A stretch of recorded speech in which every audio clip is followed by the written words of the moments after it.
সবার প্রথমে আপনাকে ভিডিওটিতে একটি লাইক করতে হবে এবং নিচে থাকা লাল সাবস্ক্রাইব লেখাটির উপরে ক্লিক করে পাশে থাকা বেল আইকনটি চালু করে। হ্যালো গাইস, কেমন আছো তোমরা সবাই? আশা করি অনেক ভালো আছো। তো তোমাদের জন্য আরেকটি ভিডিও নিয়ে আসলাম। ভিডিওটি না টেনে সম্পূর্ণ দেখবে, আশা করি বুঝতে পারবে। তো চলুন শুরু করা যাক। প্রথমে এখান থেকে শেয়ার অপশনে ক্লিক করবেন। ক্লিক করার পর এখানে যে পিকচার ট্যাবসটি আছে এখানে ক্লিক করবেন। ক্লিক করার পর আপনাদের ভিডিওটি ওপেন হয়ে যাবে বা ফটোটি ওপেন হয়ে যাবে। তো ধৈর্য ধরে ভিডিওটি দেখুন, অবশ্যই কিছু বুঝতে পারবেন। তো একটু ওয়েট করুন। ওয়েট করার জন্য ধন্যবাদ। এখন আমাদের ফটোটি এখানে ওপেন হয়ে গেছে।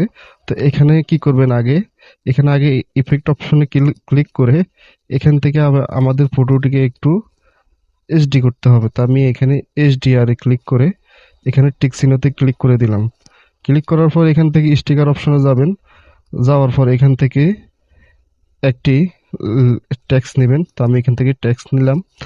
তো টেক্সটে ক্লিক করার পর এখানে অনেক অনেক ভালো ভালো ট্যাক্স আছে। তো এখান থেকে আমি এরকম একটি ট্যাক্স নিলাম।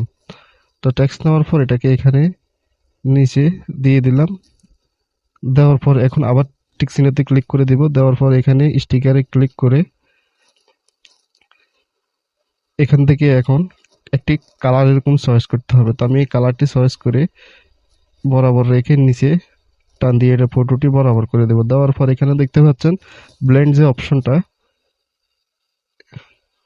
এখানে মাল্টিপ্লাই করে দিবেন। তো মাল্টিপ্লাই করার পর দেখতে পাচ্ছ আমাদের ফটোটি অলরেডি এডিটিং হয়ে গেছে। তো আজকের ভিডিওটি এই পর্যন্তই। সবাই ভালো থাকবেন, ধন্যবাদ।